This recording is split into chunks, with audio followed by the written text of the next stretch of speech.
할렐루야. 오늘도 하나님 허락하신 하루를 열심히 살아가다가 이제는 때가 되어 예배 자리로 나오신 여러분들을 주의 이름으로 환영하고 축복합니다. 제가 조금 더 어렸을 때 생각해 보면 교회마다 예배가 참 많았던 것 같아요. 매일 새벽 예배가 있고 수요 예배, 그리고 금요 철야 예배, 또 주일날만 해도 주일 예배뿐만 아니라 오후 찬양 예배. 그래서 사실은 주일에 예배 드리면 점심 먹고 교제하다가 저녁에 와서 예배 드렸던 기억도 있는 것 같습니다. 그렇게 교회 사람들이 식구라는 말이 사실은 딱 맞는 그런 삶이었지 않나 싶어요. 왜냐하면 매일 만나고 같이 매일 교제하고, 아까 우리 찬양팀 준비하면서 서로 모였는데 너무 자주 만나는 사람들인 거예요. 그리고 심지어는 오늘 하루 동안도 아까 만나고 지금 또 만나는 걸 보면서 진짜 서로에 대해 별로 안 궁금하다 이런 생각하면서 이게 또 가족이고 어떤 교회 공동체의 모습은 아닐까라는 생각이 들었어요. 하나님께서 우리를 이 가족으로 부르셨음을 여러분 믿으십니까? 성경에서는 피를 나는 혈육보다 그 예수 그리스도의 보혈로 말미암아 우리가 함께 그 믿음을 공유한 이들이 더 진정한 의미에서의 형제고 자매라고 성경에서 이야기했습니다. 그러나 그 말씀과는 다르게 우리 삶 가운데서 사실은 혈육보다 우리 교회 공동체를 더 귀한 마음으로 당연히 여기지 않는 어떤 우리들의 어떤 모습인 것 같은데요. 그러나 우리의 모습과는 다르게 성경에서 이야기하는 것이 더 진리라는 것 알고 계시잖아요. 여러분들 다시 한번 주 안에 진정으로 주님 안에 사랑하는 형제 자매가 되었음에 감사드리고요. 우리 그런 의미로 옆 사람들에게 이렇게 좀 인사했으면 좋겠어요. 당신이 진짜 나의 가족입니다. 이렇게 한번 인사할까요?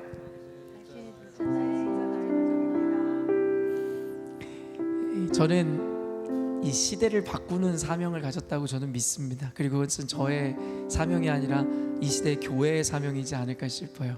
아까도 얘기했지만 현실은 우리의 혈육이 교회 공동체보다 더 귀하게 여겨지지만 저는 우리가 이런 믿음으로 지향성을 가지고 말씀에 순종하며 갈 때 언젠간 우리가 정말 교회 안에 있는 식구들이 더 깊은 의미의 식구로 우리에게 받아들여지는 날이 곧 오지 않을까라는 생각이 듭니다. 그때까지 우리 함께 서로 사랑하며 서로를 좀 섬기며 나아갔으면 좋겠다는 생각이 듭니다. 이 시간 우리 함께 찬양하시며 우리 가운데 임하시는 그 주님을 우리 바라보며 또 우리 믿음의 결단으로 주님께 함께 나아가도록 하겠습니다.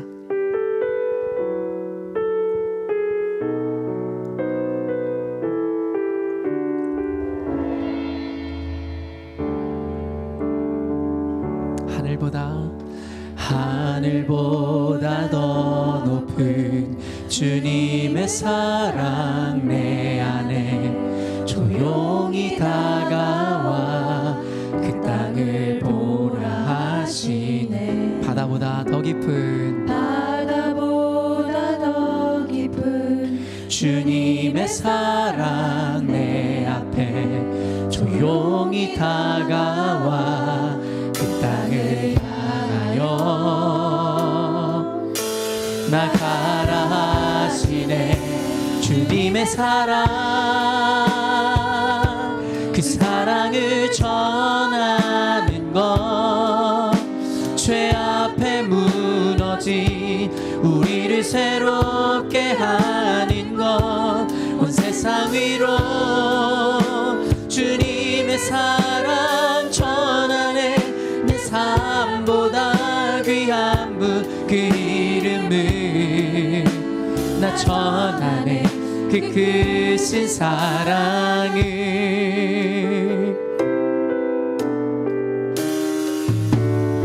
하늘보다 더 높은 주님의 사랑 내 안에 조용히 다가와 그 땅을 보라 하시네. 바다보다 더 깊은 주님의 사랑 내 앞에 조용히 다가와 그 땅을 향하여 우리를 나가라 말씀하시는 주님, 나가라 하시네. 주님의 사랑, 그 사랑을 전하는 것, 죄 무너진 우리를 새롭게 하는 것 온 세상 위로 주님의 사랑 전하네 내 삶보다 귀한 분 그 이름을 나 전하네 그 크신 사랑 주님의 사랑 할렐루야 주님의 사랑 그 사랑을 전하는 것 죄 앞에 무너진 우리를 새롭게 하는 것 온 세상 위로 주님의 사랑 전하네 내 삶보다 귀한 분 그 이름을 나 전하네 우리 한 번 더 믿음으로 고백하십시다 주님의 사랑 주님의 사랑 그 사랑을 전하는 것 죄 앞에 무너진 우리를 새롭게 하는 아멘 온 세상 위로 주님의 사랑 전하네 내 삶보다 귀한 분 그 이름을 나 전하네 우리 함께 믿음으로 선포하며 나가십시다 우리의 심령 할렐루야 우리의 심령 주의 거지니 당신의 형상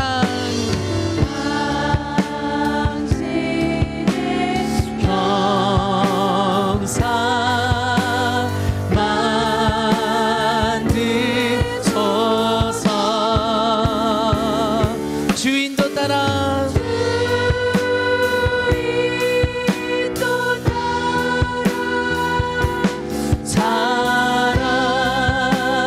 살아갈 동안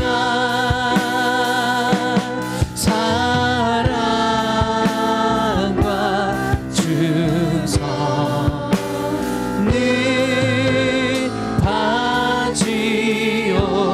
바지오리 십자가를 질 수 있나 십자가를 질 수 있나 주가 물어보실 때 주가 물어보실 때 죽기까지 따르오리 죽기까지 따르오리 저들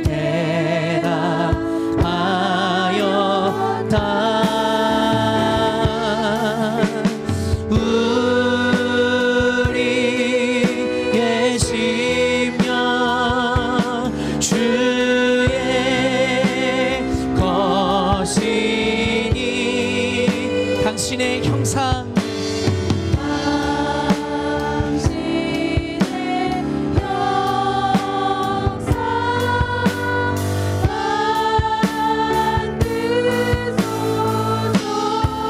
주인도 따라 주인도 따라 살아갈 동안 사랑과 충성 늘 우리 3절 고백하며 나가십시다 주께 내 혼 맡기겠나 주께 내 혼 맡기겠나 최우승리 믿으며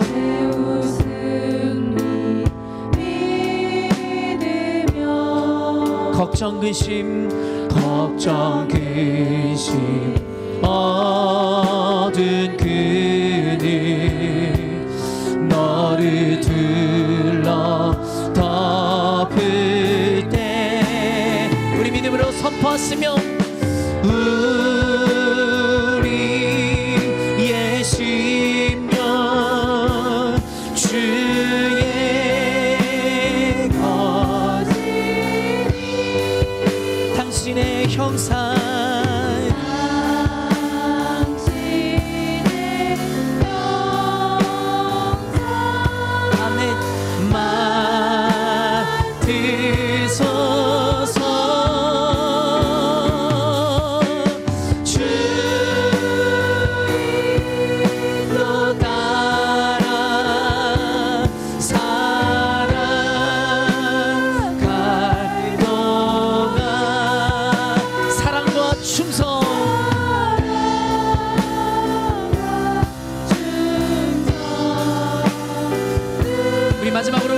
고백하며 우리의 담대한 믿음의 고백을 주님께 올려드리십시다.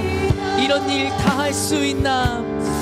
이런 일 다 할 수 있나? 주가 물어보실 때, 주가 물어보실 때 용감한 자 옛날처럼 용감한 자 옛날처럼 선뜻 대답하리라. 선뜻 대답하리. 우리 소유를 모두 주님께 맡겨드리며 고백하십시다. 우리의 심령 주의 것이니 당신의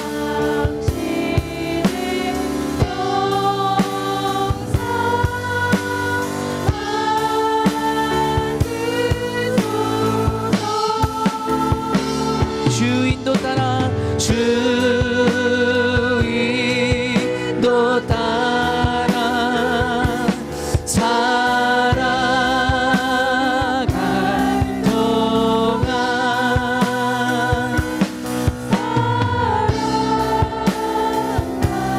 주서 늘 바치오리. 이 시간 우리가 함께 주님 앞에 기도하며 나아가기를 원합니다. 사랑하는 성도 여러분, 우리가 때로는 미처 인식하지 못하지만 하나님께서 예수 그리스도의 보혈의 공로로 우리를 구원하실 때에는 우리가 그를 믿는 믿음과 함께 구원을 선물로 받음과 동시에 우리에게는 사명이라는 것이 주어졌습니다. 하나님께서는 말씀을 통하여 우리가 구원받은 것으로 우리의 모든 임무와 사명을 완수했노라고 말씀하지 않으셨습니다. 우리가 받은 사명이 있다면, 우리가 이제 구원을 받았다면 이제는 주님께서 주신 사명을 이루어내고 완수하라 주님께서 우리에게 말씀하셨다라는 것입니다. 성도 여러분, 그렇기 때문에 이곳에 모인 여러분들이 예수를 주로 믿음으로 말미암아 구원을 얻은 이들이라고 믿고 계신다면, 이제는 하나님께서는 여러분들에게 이제는 너희가 얻은 사명과 너희들이 얻은 구원을 세상 가운데 전하지 않겠느냐고 말씀하십니다. 세상에 나아가 복음을 전하고 주를 위해 고난을 당한다라는 것은 전도와 선교를 의미하는 것뿐만 아니라 무너져가는 세상 가운데 하나님의 교회를 진리의 말씀 위에 온전히 세우는 것, 그 역시도 주님께서 말씀하신 사명의 연장선이라 믿습니다. 그러나 그 사명을 감당하며 나아갈 때에 우리 인생 가운데, 삶 가운데 닥쳐오는 어려움들이 만만치가 않은 것입니다. 그때 주님께서 우리에게 말씀하시는 것이에요.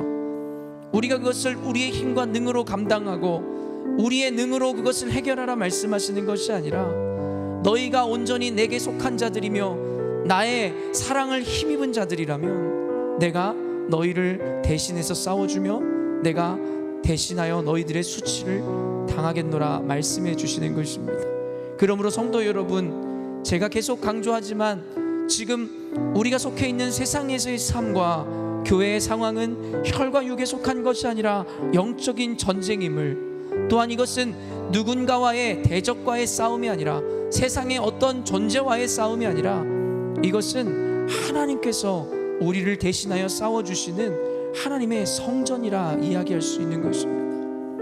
성도 여러분, 그렇기 때문에 우리는 하나님 앞에 어떤 결과를 요구하거나 하나님 내 삶이 이렇게 되게 해주십시오라고 기도하는 것이 아니라 우리가 점검해야 될 것은 한 가지입니다. 하나님, 내가 주님의 편에 서 있기를 원합니다. 하나님, 내가 주님의 소유임을 고백합니다.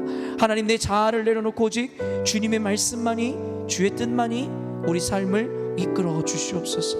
오늘 함께 이렇게 기도하시지 않겠습니까? 여러분의 삶과 가정과 여러분 인생 가운데 가지고 있는 모든 기도의 제목도 마찬가지입니다. 하나님께서는 그 모든 것들이 아무 문제가 되지 않는다 이야기했습니다. 다만 우리에게 말씀하세요. 과연 너희들이 내 안에 있는지, 또한 내게 속해 있는지 말입니다. 이 시간 기도할 때 주님, 우리가 주님 붙들고 주님 말씀 붙들고 주님 앞에 속한 자로서 나아가기를 원합니다.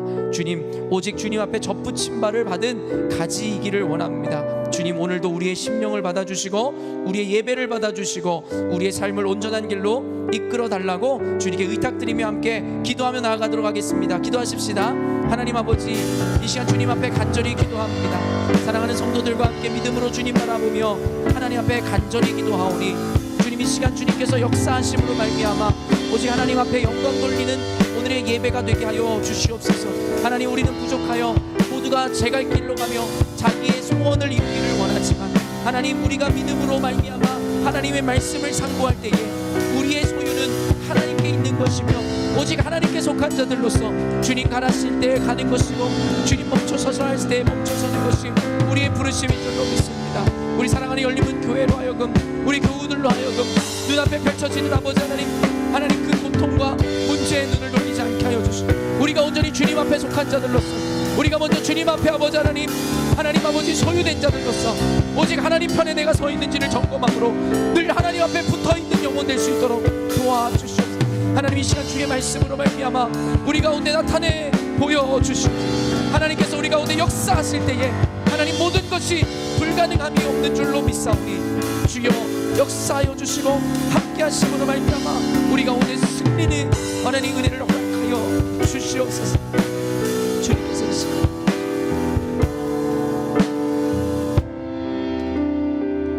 하나님, 오늘도 주의 피값 주고 사신 하나님의 사랑하는 자녀들이며 주의 백성이 하나님 이전을 찾아 하나님께 예배하며 주님께 기도합니다.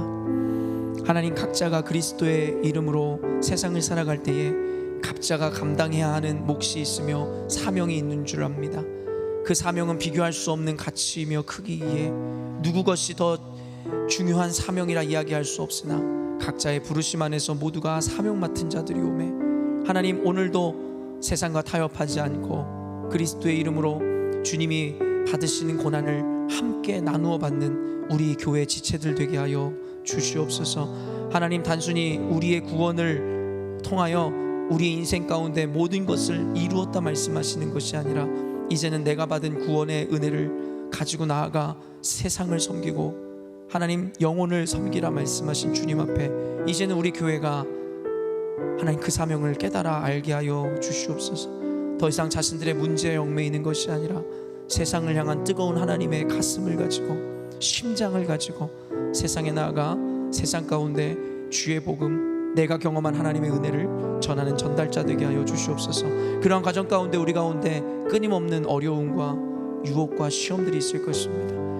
하나님, 우리의 눈으로 볼 때에는 아버지 그것이 너무나 거대하여 하나님 감당할 수 없을 것 같은 두려움을 느낄 때도 있지만 그러나 우리의 구원자 되시며 우리 아버지 되신 주님은 전능하셔서 늘 우리와 함께 하시는 분이시기에 주님에게 우리의 시선을 맞추고 주님 앞에 우리의 시선을 고정할 때에 하나님 세상의 문제들이 하나님 먼지와 같이 여겨질 줄로 믿습니다. 우리의 시선을 오직 주님께로 향하는 시간 되게 하여 주시고 그런 사명 맡은 자들에게 주시는 그 말씀 앞에 오늘도 귀를 기울여 하나님께서 우리에게 말씀하시는 바 모든 것을 깨달아 하나님 앞에 실천하는 삶으로 영광 돌리게 하여 주시옵소서. 수예배를 오직 주님께 올려드립니다. 하나님 영광 받아주시고 말씀을 듣는 우리 가운데 하나님의 살아있고 놀라운 은혜들이 넘치는 시간 되게 하여 주시옵소서. 감사드리며 거룩하신 예수 그리스도의 이름으로 기도합니다. 아멘. 이 시간 우리 함께 말씀 봤으면 좋겠습니다. 하나님께서 우리에게 주시는 말씀은 디모데후서 1장 3절에서 14절 말씀입니다. 디모데후서 1장 3절에서 14절 말씀입니다.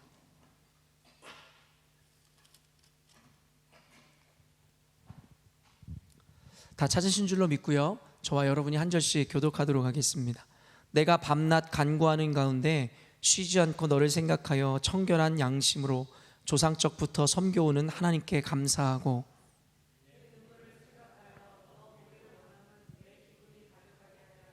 이는 내 속에 거짓이 없는 믿음이 있음을 생각함이라. 이 믿음은 먼저 내 외조모 로이스와 내 어머니 유니게 속에 있더니 내 속에도 있는 줄을 확신하노라.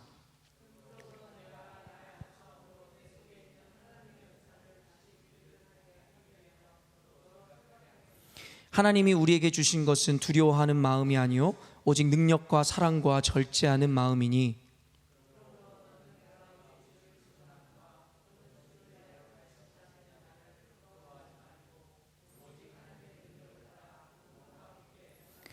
하나님이 우리를 구원하사 거룩하신 소명으로 부르심은 우리의 행위대로 하심이 아니요 오직 자기의 뜻과 영원 전부터 그리스도 예수 안에서 우리에게 주신 은혜대로 하심이라.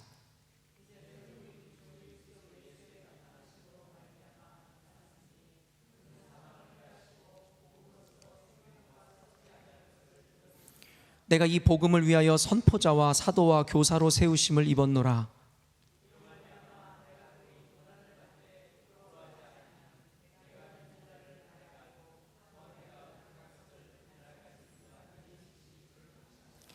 너는 그리스도 예수 안에 있는 믿음과 사랑으로서 내게 들은 바 바른 말을 본받아 지키고 거하시는 성령으로 말미암아 내게 부탁한 아름다운 것을 지키라.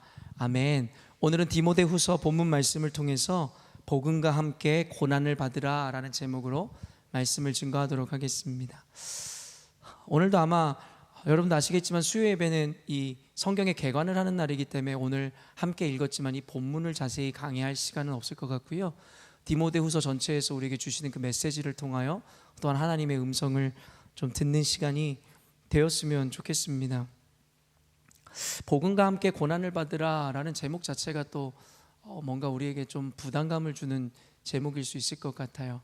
그러나 제가 여러분에게 늘 강조하지만 사실은 복음과 함께 고난을 받는 것, 또 고난이라는 것은 성경적 의미에서 결코 우리가 거절하거나 싫어할 만한 가치가 아니라는 것을 성경은 분명히 이야기합니다.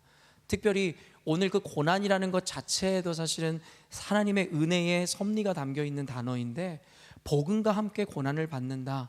사실은 오늘의 이 메시지와 이 제목에서만 주는 이 은혜 자체가 사실은 우리에게 뭔가 특별할 거라는 생각이 듭니다. 여러분, 오늘 말씀을 통해서 하나님께서 복음과 함께 고난을 받는다는 것이 어떤 의미인지에 대해 말씀하실 때에 여러분 안에 큰 은혜가 있었으면 좋겠습니다.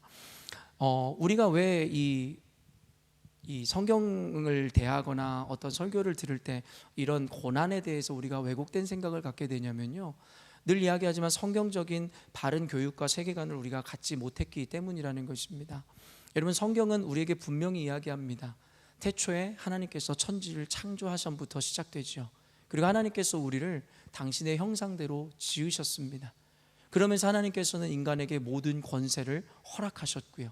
그래 여러분이 잘 알고 계시듯이 죄로 말미암아 인간에게 주신 모든 특권과 권위를 잃어버린 채 내쫓김을 받아 무한했던 존재가 유한한 존재로 전락돼 버리게 되더라는 거예요. 그러므로 말미암아 그때 시작된 죄의 본능과 죄의 본성은 우리로 하여금 죽음을 향할 수밖에 없게 되었다라는 것이죠. 그러나 우리를 사랑하신 하나님께서는 그럼에도 불구하고 기회를 주고자 은혜의 방편들을 마련하심으로 하나님의 율법을 지키는 자들, 또한 그 죄에 대해서 제사를 드림으로 정결함을 입은 자들에게 구원을 허락하시더라는 것이에요. 그럼에도 불구하고 불완전했던 그 구원을 이루기 위해서 신약시대에 예수 그리스도를 보내시고 십자가에 대신 희생당하게 하심으로 말미암아 우리에게 영원한 구원을 허락하셨다라는 것이에요. 그래서 누구든지 행위로 말미암음이 아니라 십자가에 못 박히신 예수 그리스도를 믿는 믿음으로 그를 주라 시인할 때에 우리 모두에게 하나님께서 구원을 선물로 허락하셨다. 여러분 믿으십니까? 그런데 안타깝게도 우리가 아는 복음은 여기에서 끝이라는 것이에요. 그래서 내가 주를 예수로 믿음으로 말미암아 구원을 얻었다. That's it. 모든 것이 다. 그래서 현대인의 신앙은 다 여기에서 멈춰버리더라는 거예요. 그래서 내가 예수를 주로 믿었고 구원을 받았으니 됐다라는 것이고, 그 이후에는 스스로가 만들어낸 복의 개념을 통해서 내가 예수를 믿으니 내 인생은 형통하고 내 인생은 잘 될 거다라는 성경에 있지 않은 메시지들을 주입시켜 신앙생활을 그렇게 이어가게 됐다라는 거예요. 제가 지금까지 여러분에게 이야기했었던 그 복음의 내용은 이미 지난 것이라는 거죠. 무슨 말이냐면 내가 예수를 믿음으로 이제는 그 구원을 이뤘기 때문에 다 끝났다는 거예요. 그러면 구원을 받은 우리가 이 세상을 살아가야 될진데, 아까도 얘기했지만 이제는 이들이 생각하는 복음이라는 것, 신앙생활이라는 건 이제 예수를 믿고 구원을 얻었으니 예수를 믿음으로 이제는 내 인생과 내 가정과 사업과 모든 것이 형통하면 된다라는 성경에 나와 있지 않은 개념으로 스스로의 신앙생활을 만들어 가더라는 것이죠. 여러분 어떻게 생각하세요? 그래서 여러분들에게 잃어버린 마지막 퍼즐 한 가지를 여러분에게 알려드리고 싶은 것이 무엇이냐면, 구원받은 무리들에게, 아까도 얘기했지만 너희들의 구원받음으로 만족하고 끝내는 것이 아니라 이제는 너희들이 거저받은 그 구원의 은혜를 너희와 같이 주를 알지 못해 죽어가는 이들에게 나누어 주라. 그래서 그리스도의 남은 고난을 너희들의 육체에 채워라. 이것이 여러분 성경의 완성이고 복음의 완성이라는 것이에요. 우리의 신앙생활이라는 것은 구원을 받음으로 끝난 것도 아니고, 구원을 받은 백성으로서 이제는 내가 잘 살기 위해서, 내가 복받기 위해서 그걸 구하며 살아가는 것이 아니라 이제는 거저받은 은혜를, 거저받은 구원을 누군가에게 전염시키고 전달하여 그들도 구원하고자 하는 것이 바로 신앙생활이라는 것이에요. 그러다 보니까 그러한 삶을 살아야 하기에 그들을 위해서 복음을 전하고 진리를 선포하다 보면 결국에는 내가 원치 않는 고난과 수치와 능욕도 당하게 되는 것, 그게 바로 그리스도인들의 삶을 표현한 십자가의 길과 고난의 길이라는 것입니다. 근데 아까도 얘기했지만 누구도 십자가의 길, 고난의 길이라는 것이 공감이 안 되는 거예요. 왜일까요? 누구도 사명자의 길을 걷지 않기 때문입니다. 누구도 누군가를 위해서 자신을 희생하는 이 복음의 도를 실천하지 않기 때문입니다. 그저 늘 자신을 위해서, 자신의 가족을 위해서, 자신의 만족을 위해서 신앙이라는 것을 가져가고 생활을 하다 보니 사실은 삶의 십자가 길이고 고난의 길인 걸 모르겠는 거죠. 그러니까 성경이 말하는 것이 공감이 안 되는 거예요. 복음과 함께 고난을 받으라, 저게 무슨 말인지 이해가 안 되는 거예요. 그렇기 때문에 여러분, 아까도 제가 이야기했지만 이 시대에 어그러져 버린 이 신앙관과 그리고 성경에 대한 잘못된 교육들에 대해서 바꿔나가는 것이 이 시대의 바른 교회들의 사명일진데, 그것을 감당하기가 쉽지 않은 거예요. 이미 고착화돼 버리고 굳어버린 신앙관념, 그들 안에 잘못되어 있는 내가 복음들이 결국에는 진짜 복음을 전해주어도 그것들을 받아내려 하지 않는다라는 거예요. 그렇기 때문에 여기 앉아 계신 여러분들이 중요합니다. 여러분은 수요일날 창세기부터 요한계시록에까지 성경적 개관을 쭉 한번 훑으신 거예요. 이제 훑으시게 될 거예요. 그러면 성경 전체에서 뭘 얘기하는지를 여러분은 캐치하셨고 우리의 사명이 뭔지를 알게 되신 거란 말이에요. 그렇다면 여러분은 이제는 그것이 옳은 성경적 가치관이고 개념이라는 것들을 마음속에 새기셨기에 이제는 그것을 실천해내는 신앙의 삶을 살아내심으로 이제는 교회가 잃어버렸던 복음의 이런 반쪽을, 잃어버린 교회의 복음의 퍼즐을 다시 찾아 끼워놓는 사명을 감당하셔야 된다는 거예요. 그런데 다만 그것이 그렇게 쉽지 않을 것이기에 성경은 지속적으로 우리들에게 권면하고 도전하고 우리들에게 요청하는 것입니다. 사실 오늘 디모데후서가 바로 그런 이야기를 담고 있어요.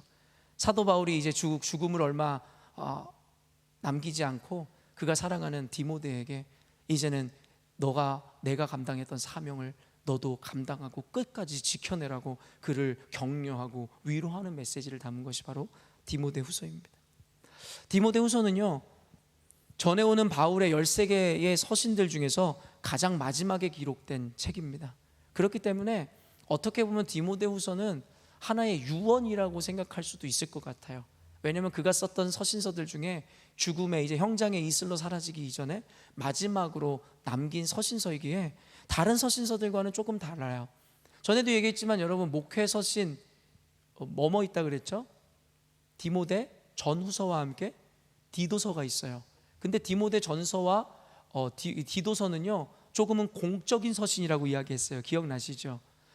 사신이지만, 그러니까 개인적으로 보내는 편지지만 내용이 공적이라는 거예요.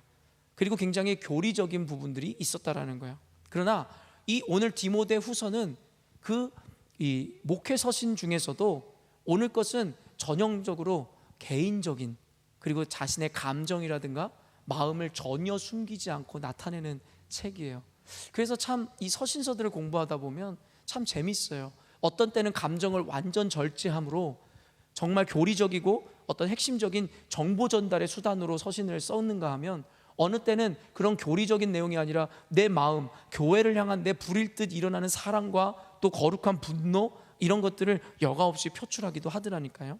근데 오늘 서신서에는 사도 바울이 마지막으로 유언처럼 남기는 서신서여서 그런지 모든 것이 집대성되어 있고, 심지어는 사도 바울의 개인적인 감정들도 그대로 녹여놨는데 그 감정은 무엇이냐면 외로움, 복음을 감당하는데 모든 사람이 자신을 떠났던 외로움들.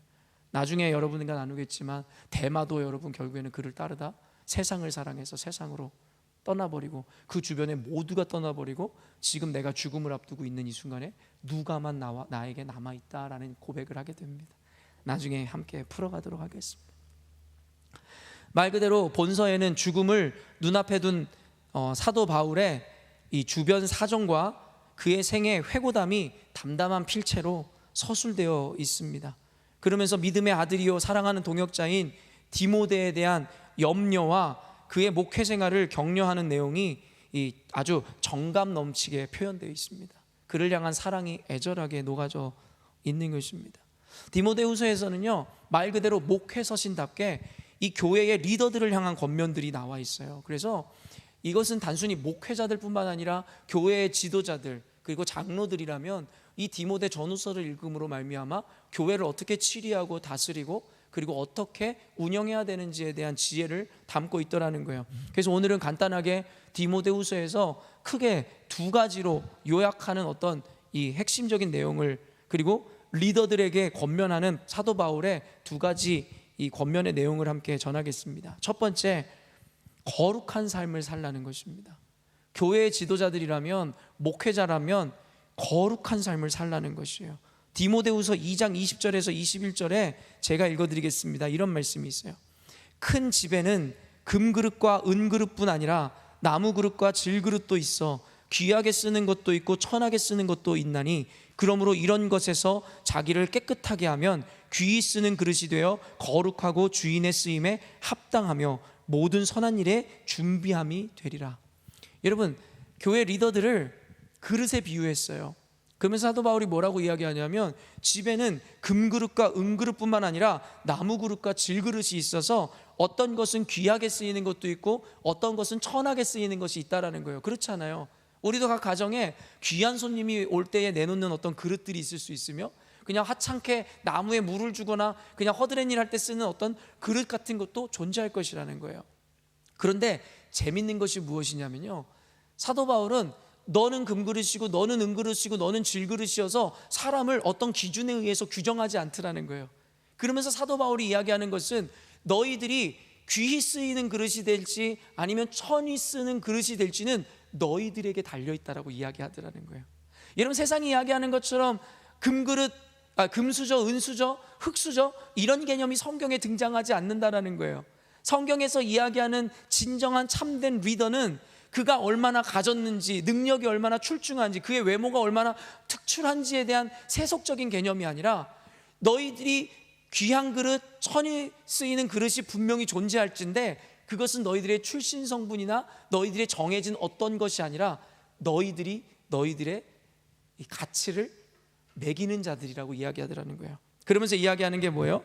자기를 깨끗하게 하면 귀히 쓰는 그릇이 되어 거룩하고 주인의 쓰임에 합당하며 모든 선한 일에 준비함이 되리라.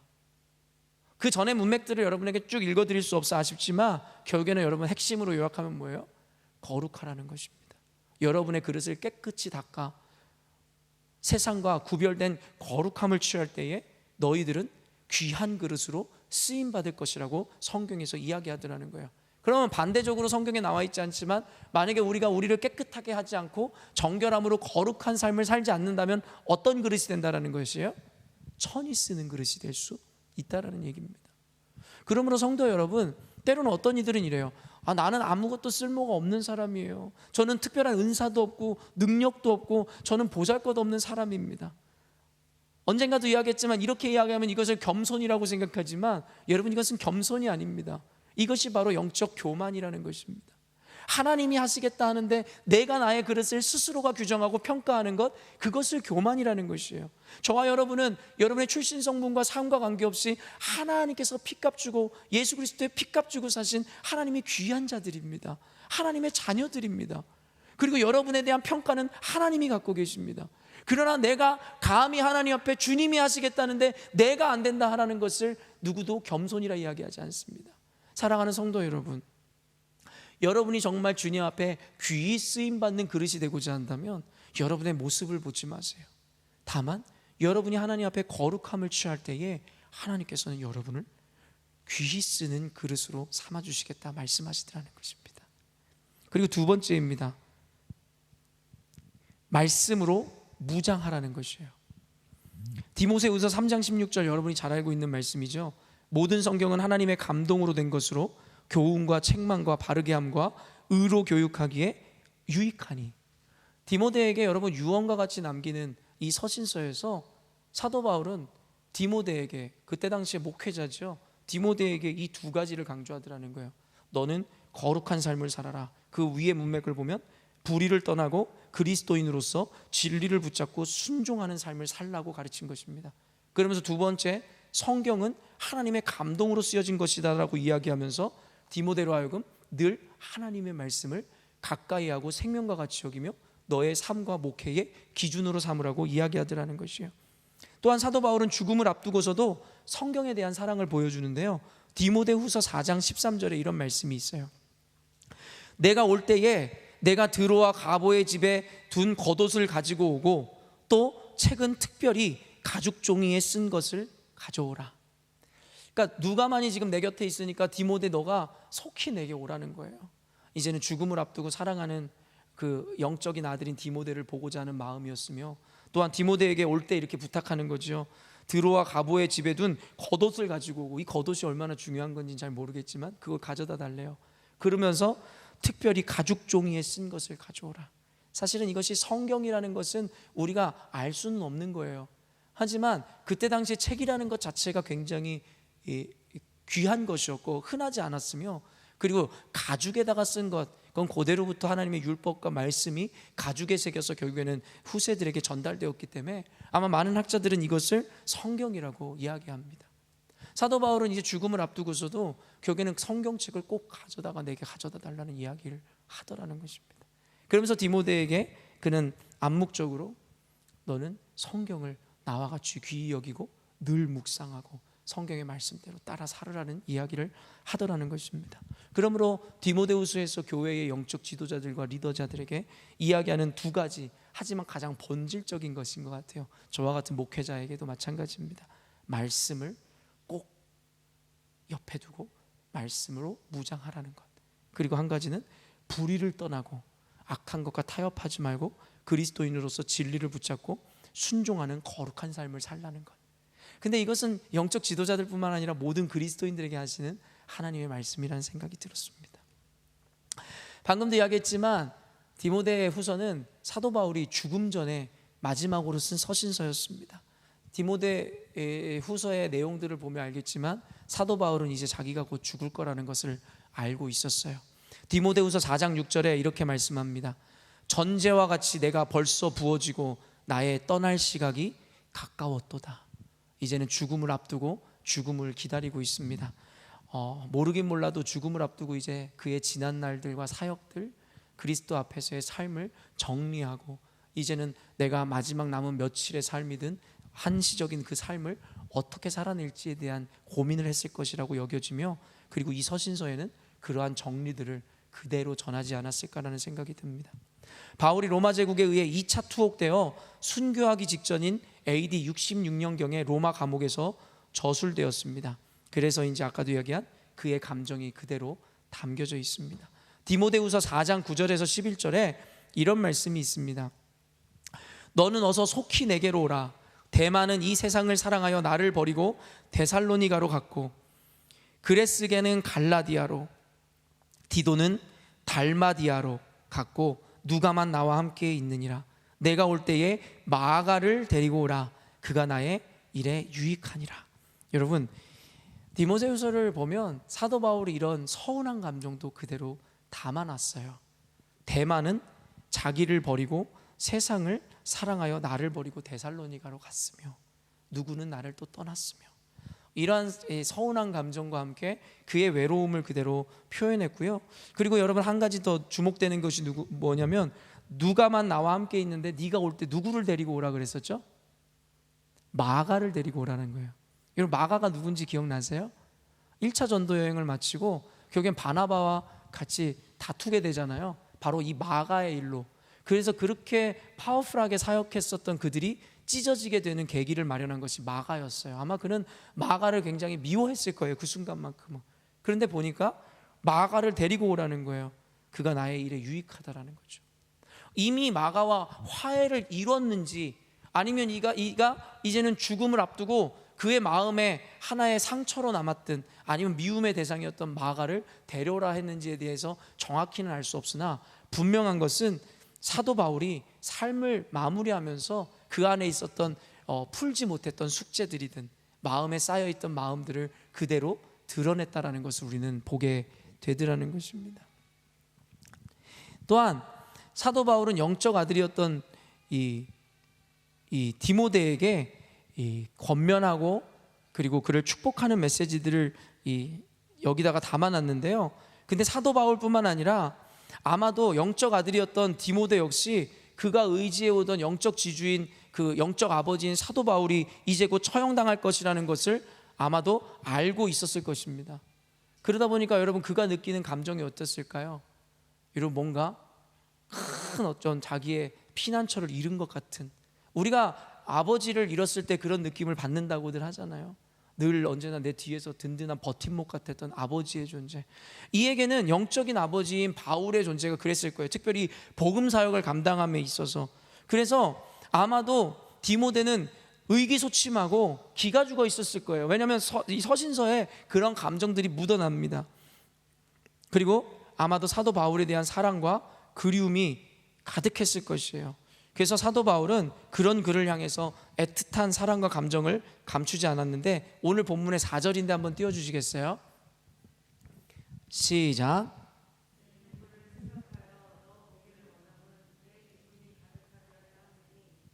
어떤 주석가는 이것이 사도 바울이 그의 곁을 떠날 때에 그 앞에서 보여줬었던 그 눈물이라고 이야기도 하지만, 또 다른 이들은 여러분, 그것은 이 디모데가 얼마나 사도 바울을 사랑했는지에 대한, 그리고 그가 눈물로써 중보하고 있을 것을 기억했노라고 이야기할 수도 있을 것 같습니다. 디모데와 이 사도 바울과의 관계는 이렇게 눈물로써 서로를 사랑하고 기도로써 존중해주는 관계였음을 우리는 보게 되더라는 것이요. 그리고 디모데 전설을 통해서 우리가 알고 있듯이, 지난주에도 얘기했지만 디모데는 상당히 여리고 소심했을 것이라고 추정하고 있습니다. 그러다 보니까 그의 영적 지주였던 버팀목이었던 사도 바울이 이제 곧 죽게 된다 그리고 자기는 원래 굉장히 소심하고, 그리고 여러분 굉장히 이렇게 연약한 심정을 가지고 있는 사람인데, 거기다가 또 이 디모데서를 보면요, 사도 바울이 사람들에게 뭐라고 이야기하냐면, 그리고 디모데에게 뭐라고 이야기하냐면, 사람들이 네가 연소하다고 해서 너를 무시하는 것에 대해서 너는 담대하라고 이야기하거든요. 그러니까 디모데는 상대적으로 굉장히 연소했던 목회자였던 것 같아요. 그러다 보니까 지금 보면 뭐예요?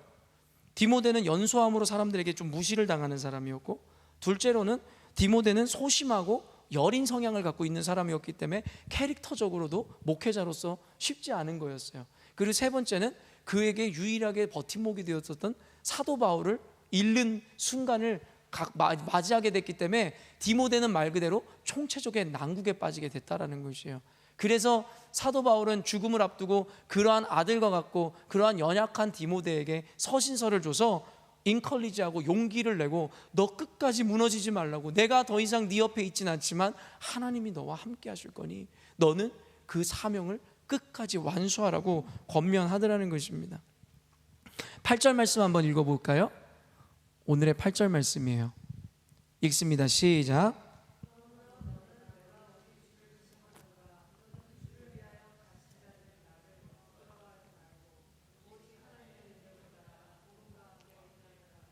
결국에는 그러한 디모데를 격려하고 권면하기 위해서 사도 바울은 그에게 이렇게 이야기하는 거예요.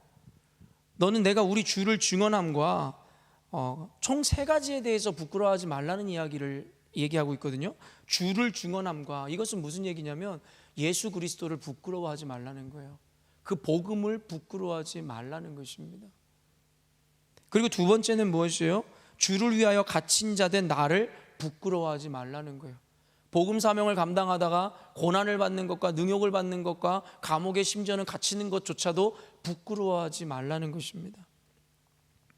그러면서 여러분, 뭘 두려워하지 말라는 암묵적인 의미를 갖고 있어요. 오직 하나님의 능력을 따라 복음과 함께 고난받는 것을 두려워하지 말고 부끄러워하지 말라라고 이야기하고 있다는 것입니다. 여러분, 아까도 이야기했지만 이것은 유언과도 같은 서신이었고 그가 가장 사랑했던 제자에게, 아들에게 보내는 편지였어요. 근데 거기다가 다른 인생에 대한 축복을 이야기하는 것이 아니라 사도 바울이 뭘 이야기하는 거예요? 끝까지 복음과 함께 고난을 받으라는 마지막 이야기를 하더라는 것이에요. 여러분이 만약에 죽음을 앞두고선 유언을 할 때 자식들에게 어떠한 메시지를 남기고 어떠한 유언을 남기겠어요? 어떤 이들은 뭐 여러 가지 교훈들, 자신들이 가지고 있는 축복의 메시지들, 자신들의 재산에 대한 분배든 뭐 이런 것들을 할 텐데, 사도 바울은 끝까지 디모데에게 이렇게 이야기하는 거예요. 복음과 함께 고난을 받으라고. 여러분, 이게 무슨 유언이고 축복과 같이 들리겠어요? 근데 사도 바울은 알고 있었어요. 그것이 진정한 축복이었다라는 거지.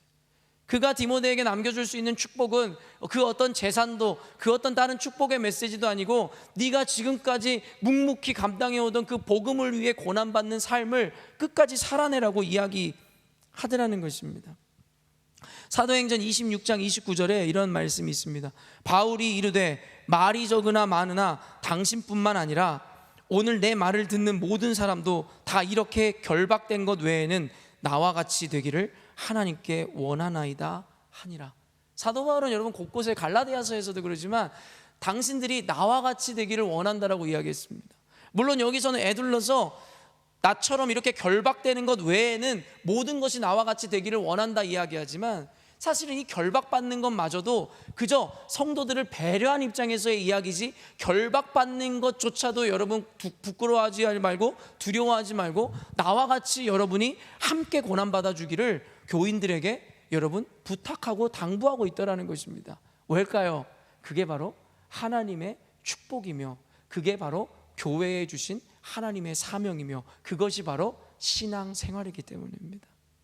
여러분 어떠세요?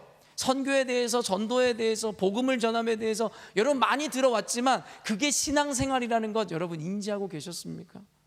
여러분은 지금까지 수십 년간 신앙생활하면서, 아까 제가 서원에도 이야기했지만, 여러분의 신앙생활은 무엇이었습니까? 예수를 믿음으로 말미암아 구원을 받았노라고 생각하는 여러분들이 생각하는 신앙생활은 무엇이었습니까? 그저 성경 공부하는 거요? 그래서 내 지식의 수준을 높여가는 거요? 그리고 또 뭐요? 제자 훈련을 받는 거요? 여러분 무엇을 위해서요? 내가 하나님께 복을 받고 하나님 앞에 형통한 삶을 살기 위해서요? 그렇지 않다라는 거예요. 성경은 이렇게 우리에게 우리의 신앙생활과 우리의 사명을, 그리고 우리가 지켜나가야 되는 삶을 이렇게 단언하고 있는 거예요. 바로 복음을 전하라는 거예요. 그리고 그 복음을 전함과 함께 고난을 받으라는 거예요. 사도 바울이 나와 같이 되라고 이야기했었던 것이 무엇을 의미하는 거예요? 사도 바울은 여러분 이방인을 위한 사도라고 지칭을 받은 사람이었고, 선교사로서 여러분 이름을 세운 분이시잖아요. 나와 같이 되라는 건 뭐냐면, 너희들도 그 복음을 가지고 세상으로 나가 복음을 전하며, 그 복음을 전하가 당하는 그 애매하고 억울한 고난도 너희들도 함께 받아달라고 이야기하고 있다라는 것입니다. 당시 에베소 교회에서 활동하던 거짓 교사들로부터 복음의 진리를 지키고 디모데에게 복음 사역을 끝까지 감당할 수 있도록 용기와 힘을 주며 죽기 전에 마지막으로 디모데에게 만나기를 원한다라고 했던 것이 바로 이 서신서 디모데 후서입니다. 그러므로 주석가가 이야기하는 것은 무엇이냐면, 디모데전서와 디도서가 공적인 성격이 강한 목회 서신인데 비해 본서는 개인적인 성격이 두드러지는 편지이다.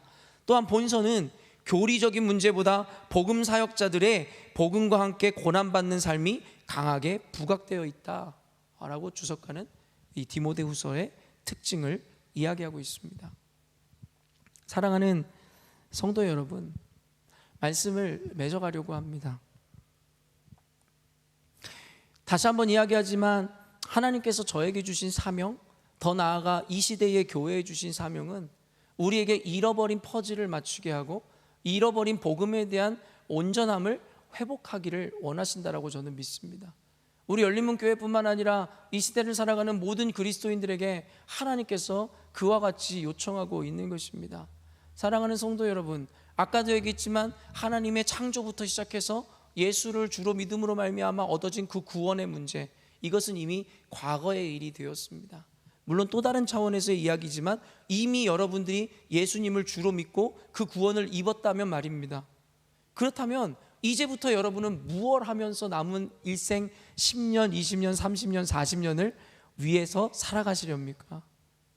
끊임없는 여러분 예수 그리스도를 다시 십자가에 못 박고 다시 주로 고백해서 다시 또 구원을 얻고 이러한 삶을 반복하라고 신앙의 성경에서 이야기할까요? 아니라는 거예요. 이제는 저와 여러분에게 하나님이 사명을 주시겠다는 거예요. 교회는 더 이상 자신들의 문제, 교회에서의 어떤 이권, 자신들의 다른 가치관, 생각으로 인해서 다투거나 싸우는 것이 아니라 세상에 나아가 복음을 전하고 구원을 전하고 예수의 사랑을 전함으로 그 세상으로부터 고난을 받아야 되는 것이 바로 교회의 사명이고, 사도 바울이 이야기한 것처럼 예수 그리스도의 남은 고난을 너희들의 육체에 채우라는 의미인 것입니다.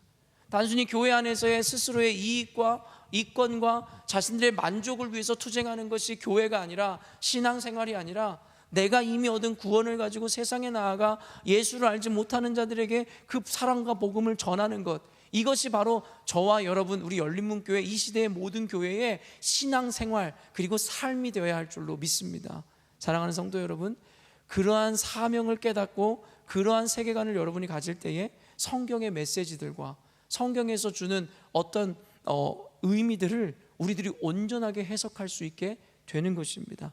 온전한 기준과 성경의 가치관과 세계관을 우리가 깨닫지 못한다면 우리는 늘 말씀을 왜곡하여 스스로에게 유익하도록 왜곡하여 성경의 말씀을 거스를 뿐이지 결국에는 하나님의 뜻을 우리 인생 가운데, 교회 가운데 이뤄낼 수 없다라는 것입니다. 그러므로 디모데후서의 말씀처럼 사도 바울이 죽기 이전에 사랑하는 디모데에게 남겼던 유언과 같은 이 신앙생활, 이 교회라는 것의 그 정체성에 대해서 여러분이 기억함으로 복음을 전하는 사명, 또한 그 복음을 전하다 고난을 받는 것을 기뻐하는 교회 되시기를 주님의 이름으로 축원합니다. 함께 기도하겠습니다.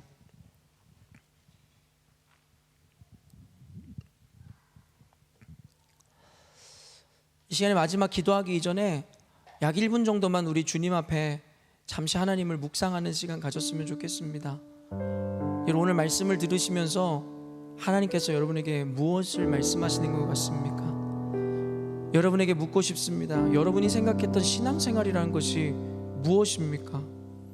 이미 예수 그리스도를 주로 고백하고 믿음으로 말미암아 구원을 얻었다라고 여러분 믿고 계시잖아요. 그렇다면 이제 남은 인생 우리의 신앙생활은 무엇을 위하여 살아야 할까요? 끊임없는 자기 만족과 자기 위로와 자기 위안과 이런 단순히 자기를 위한 신앙생활을 하라고 성경에서 우리들에게 이야기하고 있는 것일까요? 결코 그렇지 않습니다. 교회는 또 다른 생명을 낳고 또 다른 생명을 낳기 위해서 세상으로 나아가 세상과 싸우는 집단인 것입니다. 이제 하나님 앞에 과연 나는 주를 위해 살기로 다짐하였는지, 주님 앞에 온전한 이 신앙의 관념을 갖고 있었는지를 한번 기억하시며, 그렇지 않으셨다면 마음 가운데 한 번 더 다짐했으면 좋겠습니다. 주님, 이제 내가 주를 위해 살겠습니다. 복음의 이 빚진 자로서 하나님, 내가 이제는 주님을 전하는 삶을 살겠노라고 잠깐 결단하고 고백하는 마음으로 기도했으면 좋겠습니다.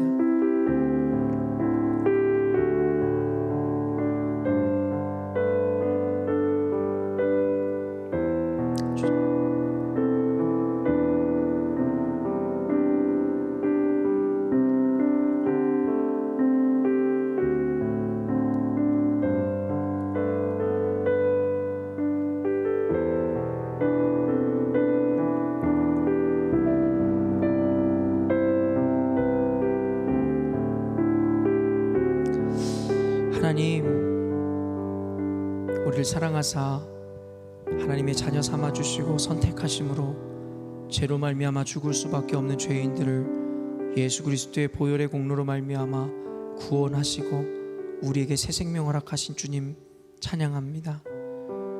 하나님이 우리를 살리시고 택하심으로 우리를 구원시키시고 이제는 우리에게 주님이 못다 이룬 그 마지막 사명을 우리에게 맡기셨거늘 우린 하나님 조금도 하나님의 사명과 하나님의 마음을 이해하지 못한 채 그저 그 구원을 나의 것으로 또한 신앙이라는 것을 나의 만족을 위한 하나의 수단으로만 여기는 삶을 살았습니다.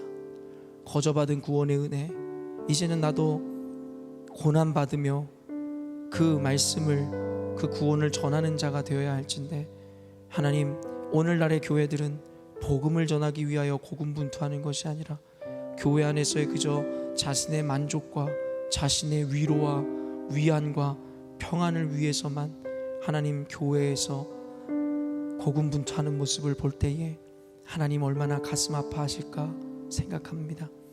여기 나와 있는 우리 성도들 그리고 우리 열린문 교회가 사도 바울의 고백처럼, 아니 성경 전체에서 우리에게 말씀하시는 바와 같이 이제는 죽어가는 영혼들을 향하여 복음의 열정과 사랑의 열정으로 하나님 세상을 섬기는 교회 되게 하여 주시옵소서. 더 이상 교회 안에서의 분열이 멈추게 하여 주시고 교회 안에서의 자기 만족으로 대립되어지는 것을 멈추게 하시고 이제는 세상에 죽어가는 영혼들에게 예수 그리스도의 사랑을 전하는 전달자, 십자가 전달자의 사명을 감당하게 하여 주시옵소서. 그 사명 감당하기로 결정하는 이들에게 주님의 손이 함께 하심으로 어디를 가든지 주께서 도우시며 무엇을 하든지 하나님의 형통함으로 그들의 삶을 이끌어 주시고 함께 하실 줄로 믿습니다. 오늘도 성령께서 임하심으로 각자에게 깨닫게 하시는 그 은혜들을 허락하신 줄로 믿고 감사드리오며 거룩하신 예수 그리스도의 이름으로 기도합니다. 아멘. 주기도문 하시겠습니다. 하늘에 계신 우리 아버지, 아버지의 이름을 거룩하게 하시며 아버지의 나라가 오게 하시며 아버지의 뜻이 하늘에서와 같이 땅에서도 이루어지게 하소서. 오늘 우리에게 일용할 양식을 주시고 우리가 우리에게 잘못한 사람을 용서하여 준 것 같이 우리 죄를 용서하여 주시고 우리를 시험에 빠지지 않게 하시고 악에서 구하소서. 나라와 권능과 영광이 영원히 아버지의 것입니다. 아멘.